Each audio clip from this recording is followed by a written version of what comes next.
I never thought I'd become the villain in my own family's story. My name's Ryan. I'm 29, and I guess you could say I've always been the quiet one, the guy who never made a scene, who kept to himself and just tried to help where he could. Growing up, my brother Derek was the golden child. Tall, loud, charming, the kind of person who could talk his way out of anything. Meanwhile, I was the one fixing broken things, paying bills when our parents forgot, and staying up late making sure there was food on the table when times were rough. But I didn't mind. Or at least, I told myself I didn't. That's just what family does, right? It's strange how small things build up over the years without you noticing. Like the way Derek would borrow my car and return it with an empty tank. Or how our parents would brag about Derek's business degree while barely remembering what I studied. Computer science, by the way. It didn't matter that I was the one who actually paid for the new roof after the storm, or that I covered mom's hospital bills last winter when dad's insurance didn't. Derek was the favorite, and I was the dependable one. That's how it's always been. When Derek got engaged to Nicole, I was honestly happy for him. She was polite, beautiful in that polished way that made you feel underdressed just standing near her. I remember thinking maybe she'd mellow him out. Maybe she'd bring some balance into his life. At first, she even seemed to like me. She'd ask about my work, my apartment, my dog, Milo. But as the wedding planning started, things slowly began to shift. Derek's tone toward me changed. Nicole stopped making eye contact. And the first red flag came wrapped in white envelopes and glittery invitations. One night, Derek called me out of the blue. "Hey, you busy?" he asked, his voice unusually sweet. I told him I was free, and he launched into this long speech about how stressful wedding planning was. He talked about how Nicole's parents were doing their part, but things were still tight financially. Then came the ask. "You've always been good with money, man," he said casually. "And I know you're doing great with your software stuff. Think you could help us out a little?" Family to family. It wasn't just a little. It turned into me paying for the entire catering bill, nearly 10 grand. Then the photographer. Then the florist. Every time he said, "We'll pay you back," but I knew he wouldn't. And still I said yes. I told myself it was a gift. I told myself it was okay because I loved my brother and I wanted him to have his big day. A few weeks later, I dropped by their place with the receipt copies, just to make sure everything was squared away. Nicole was there, sitting on the couch with her legs crossed, scrolling through her phone. She barely looked up when I walked in. Derek came out of the kitchen with a beer and gave me that grin, the one that had gotten him out of trouble 1,000 times. "Hey, big spender," he said, clapping me on the back. "You're saving the day again, man." I laughed awkwardly, just making sure everything's good for the wedding. The caterer confirmed, and the photographer's booked. "Perfect," Derek said. "Seriously, you're a lifesaver." But then Nicole spoke up, still staring at her phone. "You're not really coming to the ceremony, are you?" she asked flatly. I blinked. "What?" She finally looked up, her face unreadable. "It's just, the guest list is really tight. We're trying to keep it small. Mostly our close friends and family."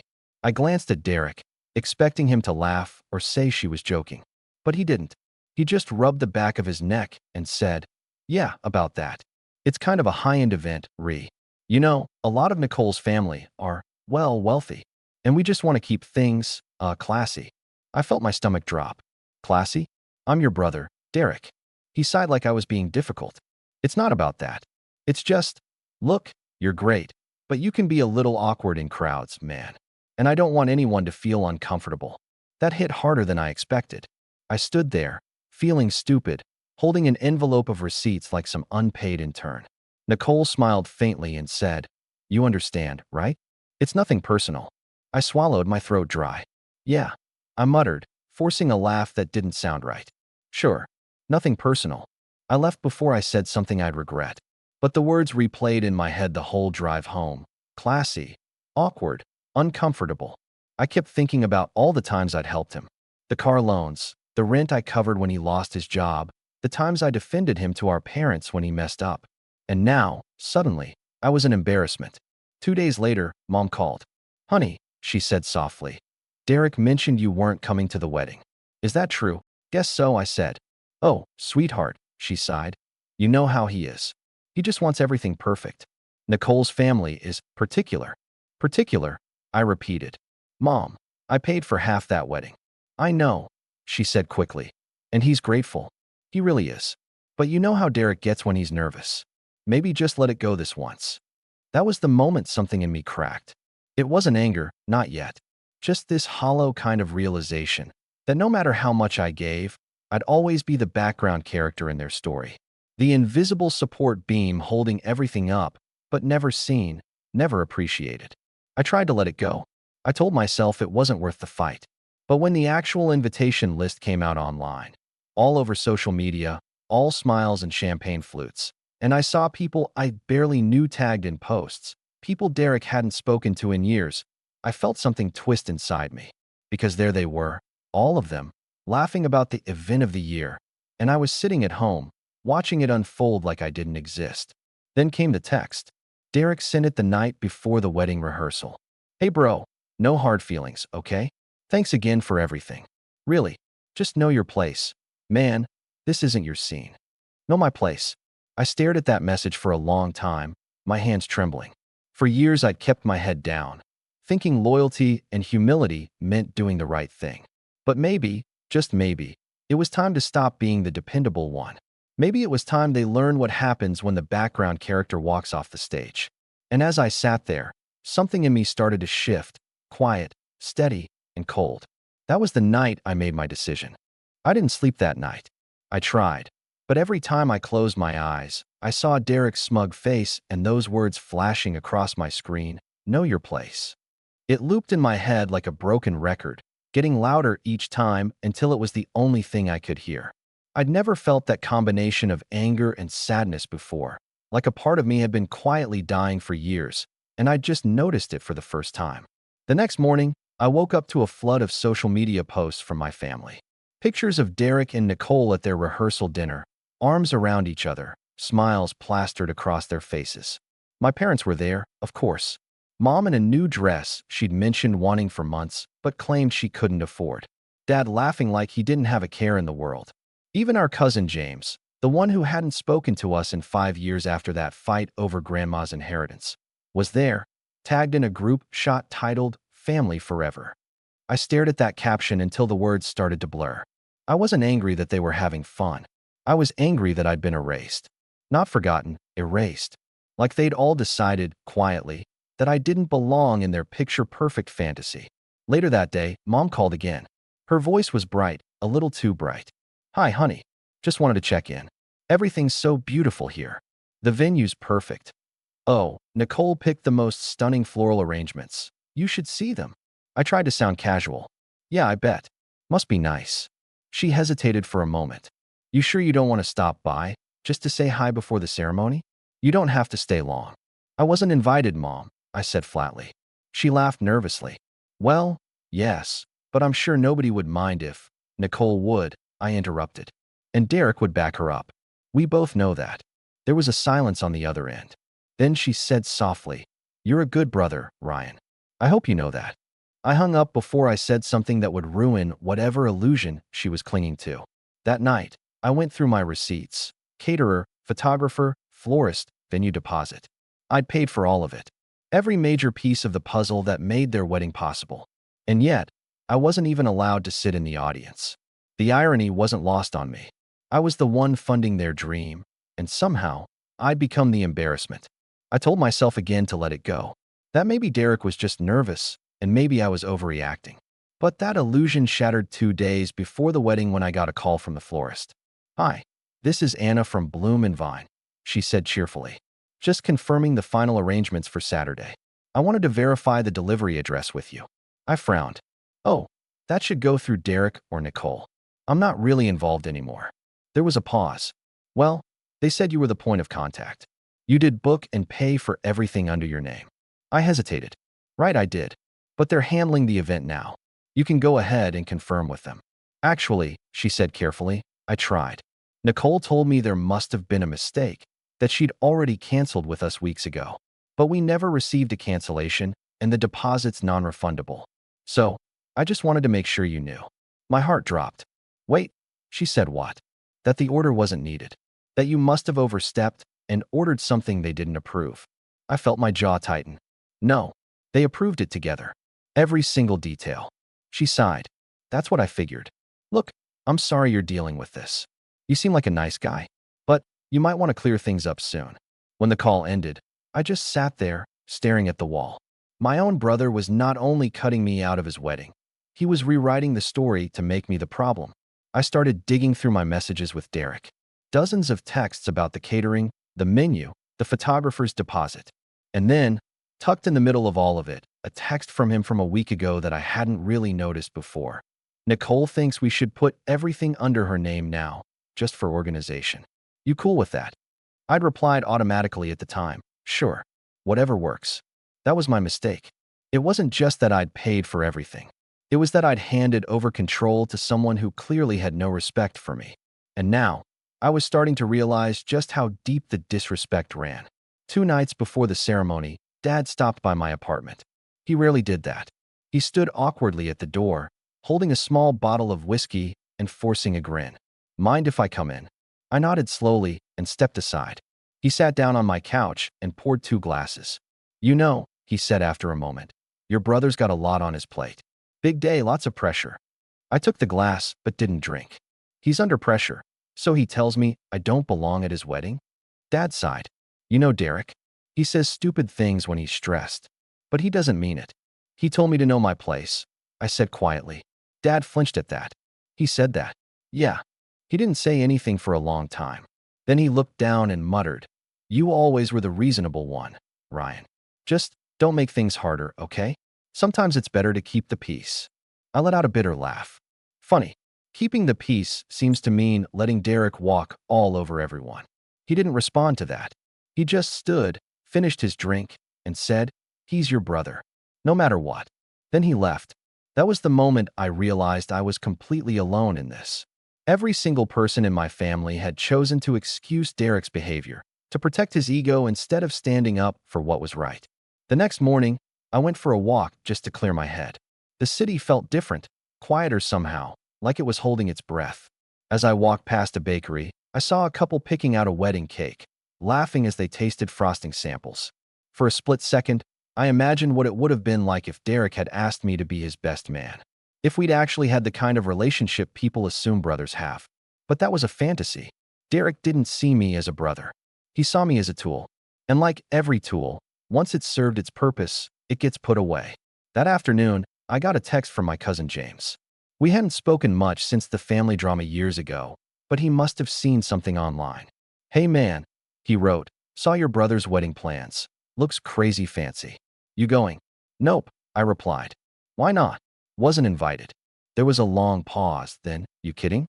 But I heard you paid for half the thing." "More like all of it." "Jesus, that's cold, man." "Yeah," I typed, "it is." He didn't reply after that, but the silence said enough. That night, I sat in my office surrounded by all the invoices, contracts, and receipts. Every dollar spent, every message exchanged, proof of what I'd done. And the more I looked at it, the clearer it became. Derek didn't just want me out of the wedding. He wanted me erased from the story of it entirely. I don't know when exactly the anger turned into something else, something colder, sharper. But I remember the exact moment I stopped feeling helpless. I was scrolling through Instagram, seeing photos of the venue setup, and in one of the background shots, there was Derek standing next to Nicole's father, holding a glass of champagne and laughing. The caption read, "Can't wait for tomorrow. Everything's perfect. Perfect." It was in that moment that I decided perfection deserved a little interruption. But before I could even think about what that meant, something else happened that pushed me over the edge. At around 10 p.m., I got a call from the catering company. "Hi, this is Mark from Silver Spoon Events," the man said politely. "We just wanted to confirm final payment for Saturday." I frowned. That should have been processed weeks ago. I paid the deposit and confirmed the invoice. "Yes, but the remaining balance is still pending. We were told Nicole's family would handle it, but they said they assumed you were." I felt my stomach drop. "How much?" $12 for 100 due by tomorrow morning. Otherwise, we'll have to release the booking." I sat there, gripping the phone. And when was this communicated? 3 days ago. We sent a message to Nicole, but she said she wasn't responsible for the booking, that it was your problem. That's when I knew. This wasn't just about being excluded. It was about being used, completely, deliberately, and unapologetically. I told the caterer I'd handle it. But I didn't. I hung up the phone, stared at my reflection in the window, and felt something inside me snap. For years, I'd been the dependable brother, the one who always picked up the pieces. But now, for the first time, I wasn't going to fix things. I was going to let them break. And maybe, just maybe, I'd give the cracks a little push myself. The morning of Derek's wedding felt eerily quiet. No alarms. No buzzing phone. No last-minute family calls begging me to show up or be the bigger person. Just stillness. I remember lying there in bed, staring at the ceiling, thinking about everything that had led to this point. All the moments I'd brushed off, all the times I'd laughed away an insult, because that's just Derek being Derek. It was strange how clarity comes not as a flash, but as a slow unfolding. For the first time in years, I wasn't anxious to please anyone. I wasn't waiting for approval. I wasn't waiting for an invitation that would never come. I made coffee and sat by the window with Milo curled up beside me. It was a gray morning, fitting, I guess. My phone buzzed a few times. Notifications from social media, pictures from the wedding prep, tags from distant relatives. They all looked so proud. My parents beaming beside Derek and Nicole. My dad's arm around Derek's shoulder. My mom holding Nicole's hand like she was the daughter she'd always wanted. And me? I wasn't even in the frame. That's when the emptiness hit me. It wasn't anger this time. It was something deeper. A kind of grief. Because for years, I'd thought family was something that couldn't be taken from you. I'd believed that love, especially between siblings, was unconditional. But maybe that was the lie I told myself to survive being invisible. I tried to distract myself by going for a run. I hadn't done that in months, but my body needed movement. As I ran through the quiet streets, I started replaying moments I hadn't thought about in years. Derek pushing me into a locker when we were kids because I talked funny. Him taking credit for a group project I'd done entirely on my own in college. The time he got drunk at a family barbecue and told everyone I was the boring one who peaked in high school. It was all there, stacked up like dominoes, and now I was finally watching them fall. By the time I got home, sweat clinging to my shirt, I felt lighter. Not happy, but lighter. I showered, made another coffee, and decided to check my email, something I'd been avoiding for days. There was a message from one of my freelance clients, a small tech startup I'd been helping with a custom software build. The subject line read, "Final proposal approved." When I opened it, I saw the contract, signed, sealed, and worth more than any single payment I'd ever received. It wasn't just a project, it was a partnership offer. They wanted to bring me on as a long-term consultant. I just sat there, staring at the screen. I'd spent so much time pouring my money and effort into other people, my family, my brother, that I'd never realized how much potential I'd been neglecting in myself. And now, when everything else had fallen apart, here was this tiny spark of something new, something that was mine. I spent the rest of that day working. Not doom scrolling, not checking wedding updates, not replaying arguments. Just working. By evening, I had a prototype ready to show them. Cleaner, faster, smarter than anything I'd built before. It felt good to create something again. At one point, my phone buzzed again. It was a text from Mom. "It's starting soon. You sure you don't want to be here, honey?" I stared at it for a long time. Then I typed back, "I hope it's everything they wanted." I didn't add anything else. That night, after the sun set, I ordered takeout, Thai food, my favorite, and queued up a movie. It was quiet, peaceful, even a little lonely. But it was my peace.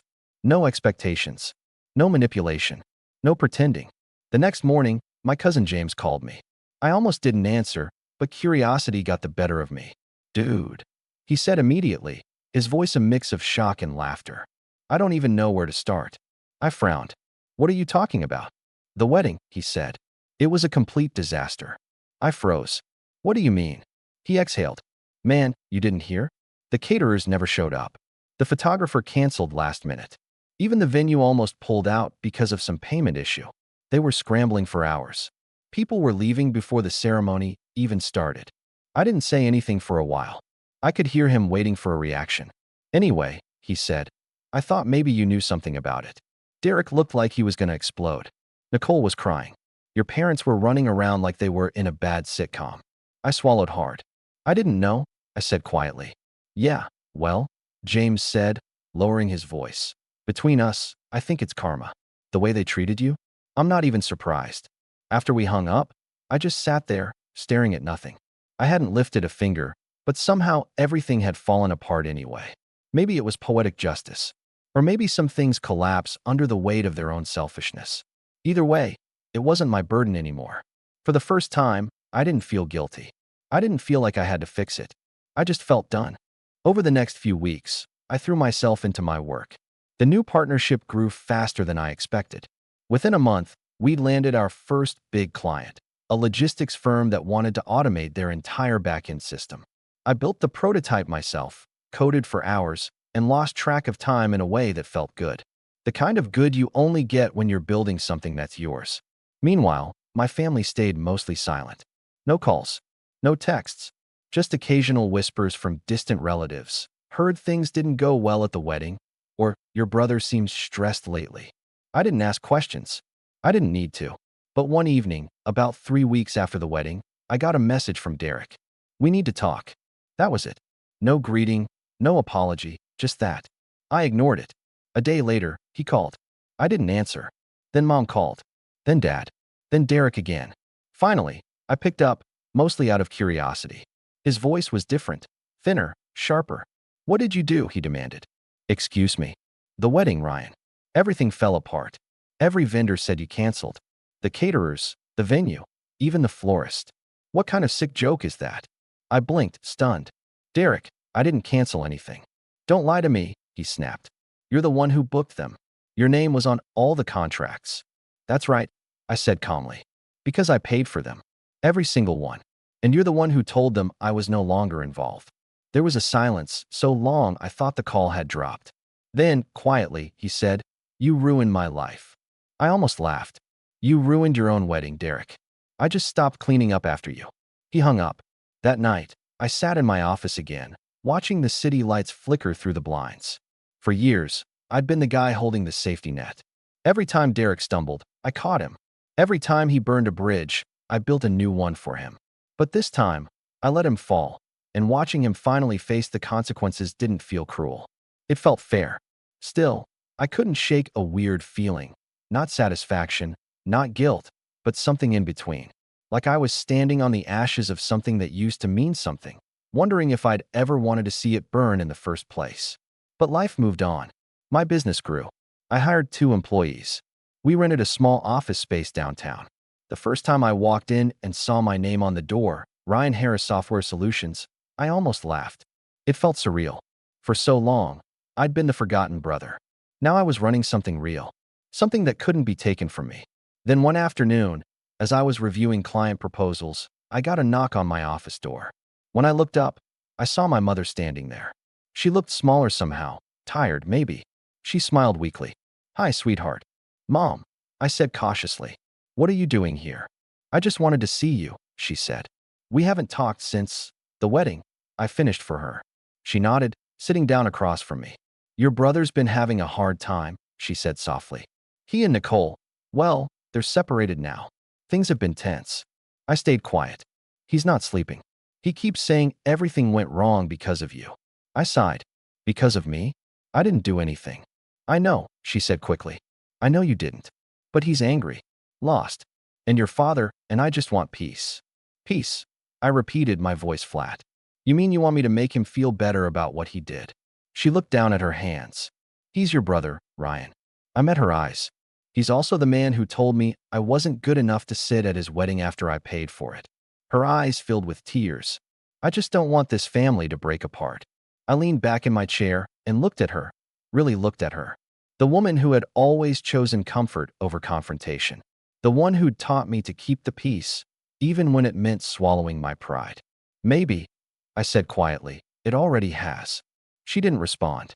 After a few minutes, she stood up, wiped her eyes, and said, I'm proud of you, you know. You've done well for yourself. It was the first time she'd ever said those words. When she left, I sat there for a long time, staring at the empty chair. I realized that I wasn't angry anymore. Not at her, not even at Derek. I was just done carrying the weight of people who never wanted to see me stand tall. That night, I took Milo for a long walk through the city. The air was cool, the lights shimmered off wet pavement, and for the first time in a long time, I felt like I was exactly where I was supposed to be. But I knew this wasn't over. Because Derek wasn't the kind of man who accepted responsibility. And if I knew him, he wasn't done trying to make me pay for what he'd lost. A few weeks passed after Mom's visit, and life settled into something that almost resembled normal. My company was growing steadily. I'd just landed a contract with a regional bank to overhaul their client software, and the revenue from that deal alone was more than I used to make in a year. Every morning, I'd open my laptop and see progress charts climbing upward, new clients booking consultations, and my inbox full of opportunities. But even as my professional life blossomed, a quiet unease lingered in the background, like the hum of an engine you can't quite locate. Derek hadn't reached out since that angry phone call, but I could feel his presence through whispers. My aunt mentioned he'd lost his job after the wedding fallout.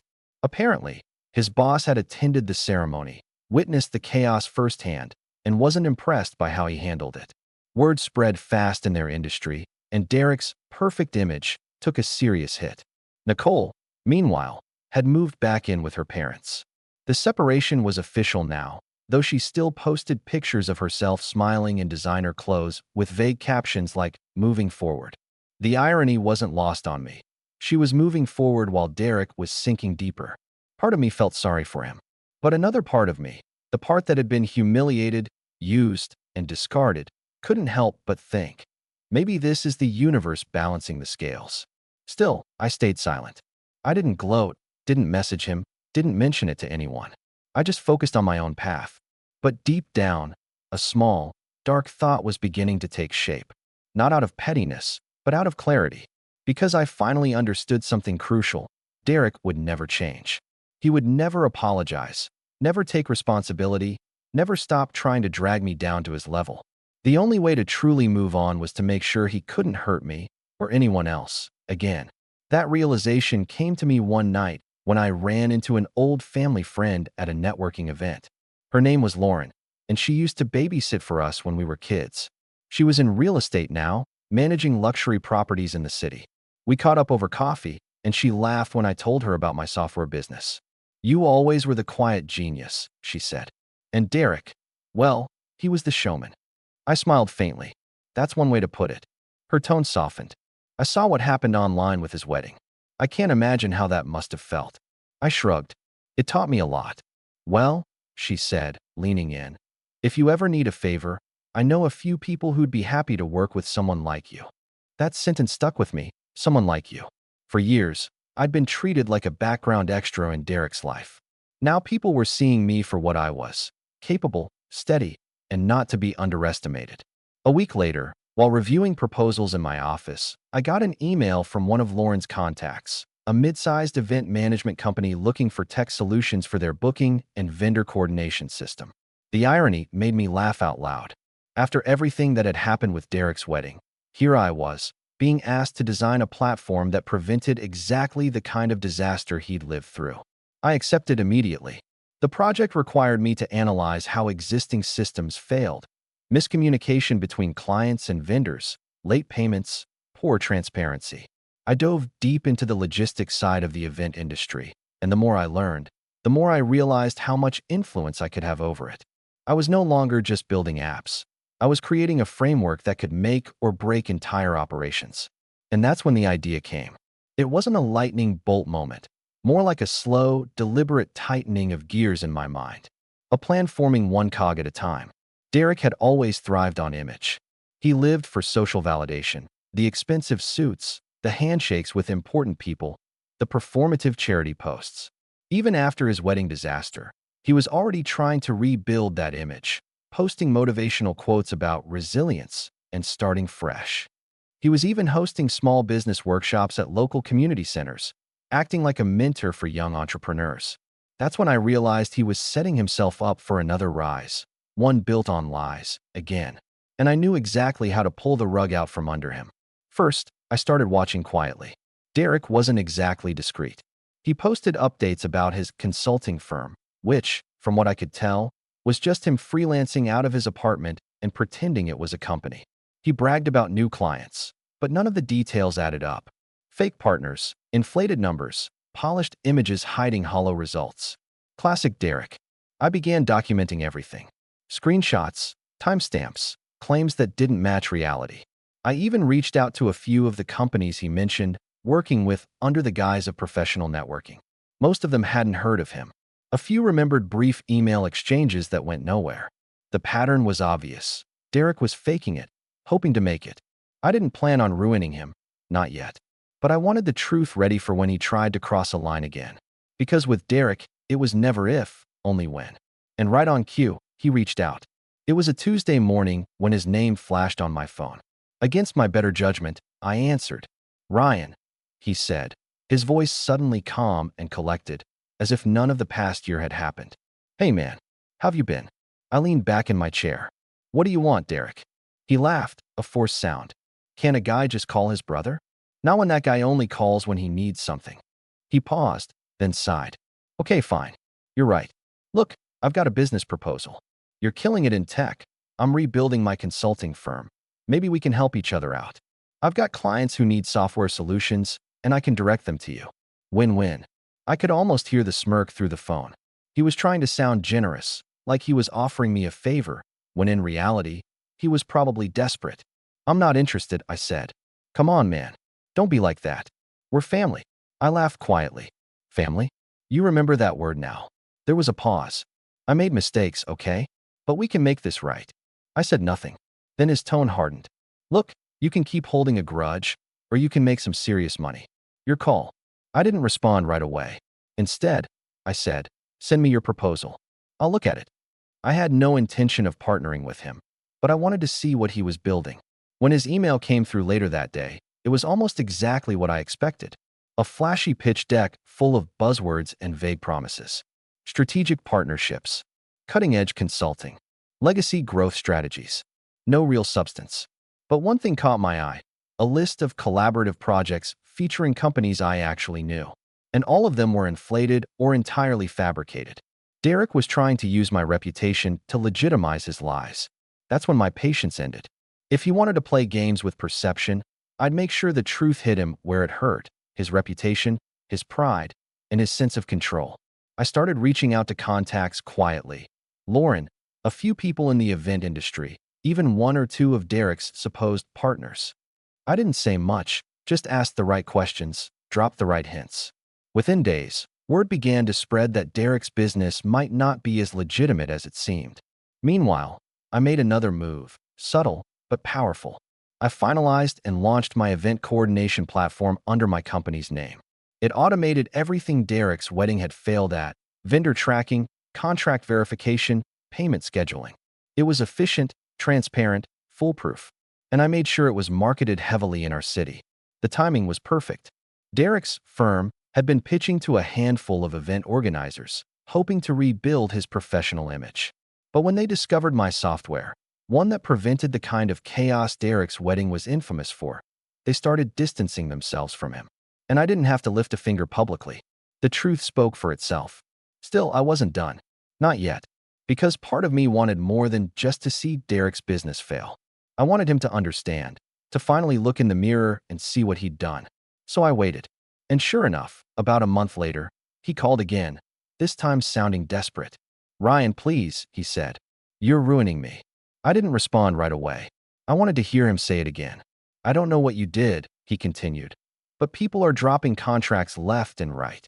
Nobody will work with me anymore. Just stop." "Stop what?" I asked. "Telling the truth?"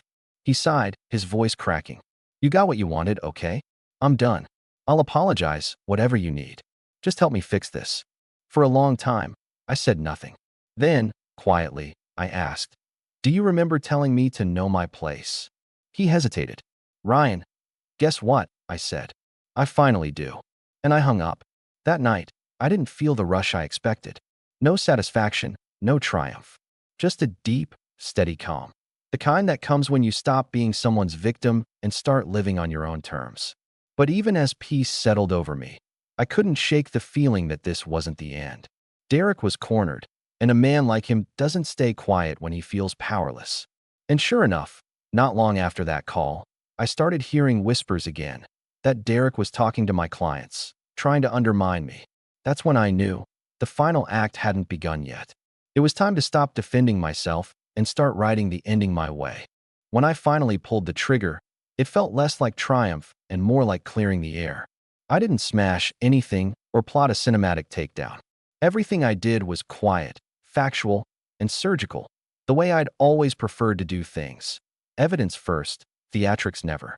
The months of screenshots, contracts, vendor emails, and Derek's boastful posts that contradicted reality had grown into a file that could not be dismissed as sour grapes. I called it the wedding folder, and I sent it. Not to 1,000 strangers, not out of spite, but to the small circle that mattered. The people who had influence over Derek's credibility and the people he'd been using as props. First, I reached out to the event management groups in our city. I forwarded vendor communications showing Derek's fake partner claims and the emails where Nicole had tried to wash her hands of payments. I included the receipts in my name and the messages where vendors told me they'd been confused about cancellations. I didn't editorialize. I just wrote a short note. If you're considering working with Derek H., please verify contracts directly with vendors. Here's everything we verified. The responses came back quickly and quietly. Private messages thanking me, confirmations that they had been contacted and would do their due diligence. A few organizers who'd been flirting with the idea of hiring Derek wrote back and said they'd decide against it. Reputation in that world is a fragile commodity. It collapses on whispers and evidence. Next, I contacted a handful of people Derek had been pretending to work with, the companies listed on his pitch deck. I sent them plain language, screenshots of the deck, and asked if they had any record of working with him. A couple replied with polite denials. One replied with bluntness. We spoke briefly in 2023 about a small pilot, but that never progressed. We had no contract and no follow-up. We don't list him as a partner. Those replies were small scalpel cuts that, when gathered, looked like a serious wound. I also used my platform. My event coordination software had a blog and a newsletter that a lot of local organizers read. I wrote a case study, framed as a public service piece, that disassembled the exact failures Derek's wedding had exposed. I included anonymized examples, vendor quotes, and a clear call to action. Verify payment workflows, insist on written confirmations, and use technology that leaves an audit trail. People shared it. Event professionals private messaged me, thanking me for the clarity. A few quoted the piece in threads where Derek's self-promotion had previously circulated. Once the discussion moved from rumor to documented best practices, Derek's glossy posts looked like spin instead of substance. The thing about people like Derek is they don't handle scrutiny well. They survive on a river of surface-level admiration, and when the current stops, the truth surfaces. Within a few weeks, the calls from businesses wanting to partner evaporated. When Derek tried to reach out to my clients to discredit me, all my contracts were airtight and my partners told him to take it up with their legal teams. He tried to play victim in a few community groups, but the same people he tried to charm forwarded my emails to moderators. On LinkedIn, he tried to explain himself with a pithy post about setbacks and growth. People read it and then scrolled to the comments that linked back to my case study and the vendor statements. The defense crumbled. Family fallout was slower and messier. I didn't send the folder to mom or dad. I didn't want to weaponize them. Instead, I let the facts do the work. When Derek's professional reputation thinned, the social scaffolding he'd relied on shifted. Invitations stopped coming to him, not because I ordered them to, but because people who once wanted his name on their guest lists now whispered about due diligence.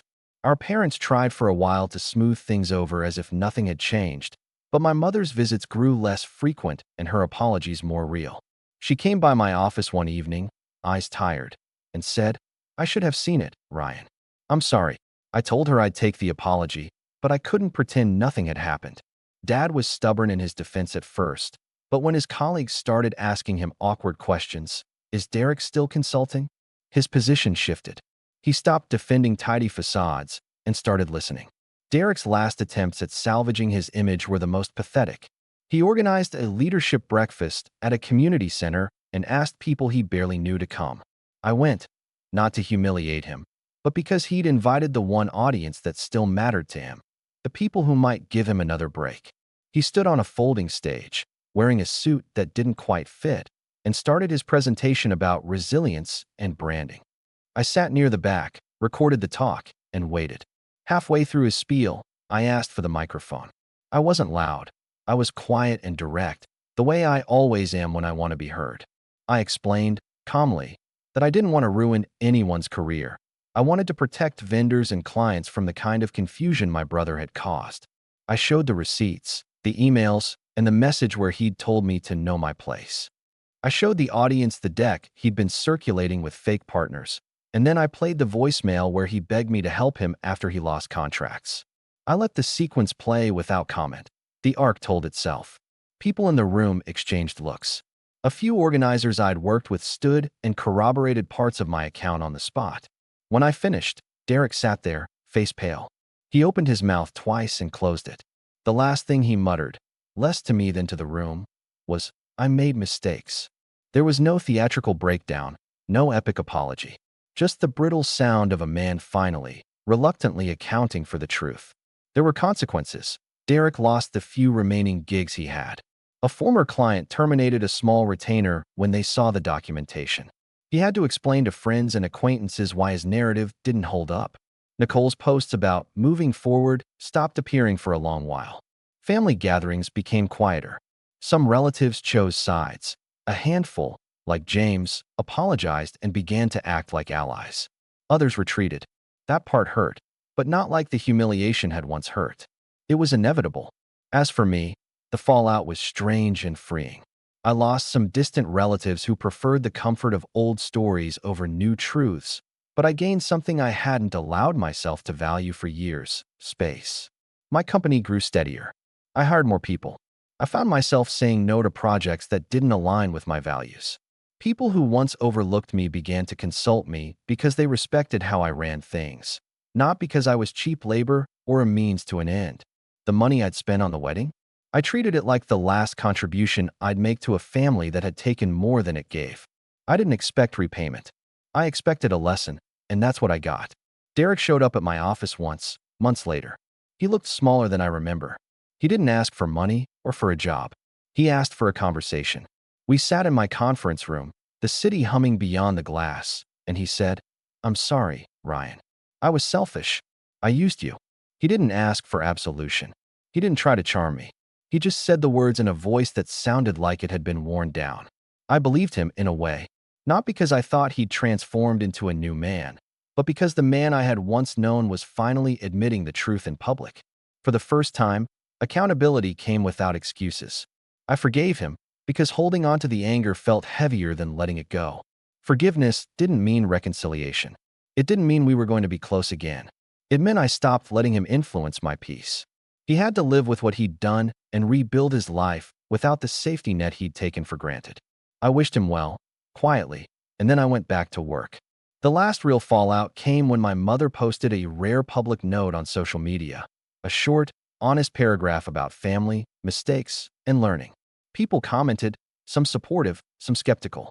For once, I felt like our family story had moved from denial to a place of possibility. It wasn't neat. It wasn't fixed, but it was honest. When I think back to the moment he told me to know my place, I don't feel the same sting. I know my place now, not one dictated by someone else's esteem or disdain, but by my own choices. I choose who I help and how I help them. I choose where to spend my energy. I choose the people I call family.